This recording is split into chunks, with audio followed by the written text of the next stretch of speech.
সবাইকে সুপ্রভাত জানিয়ে আজকের এই ছোট্ট মিনি ব্লগটি স্টার্ট করছি।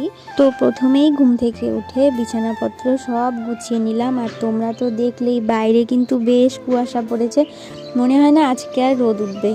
তো যাই হোক, দেখো ঘর ঠর ঝাড় দিয়ে পুরো চকচকা করে নিয়েছি। এবার আমি মুছতে মুছতে সাদা থেকে আরও সাদা করে ফেলবো।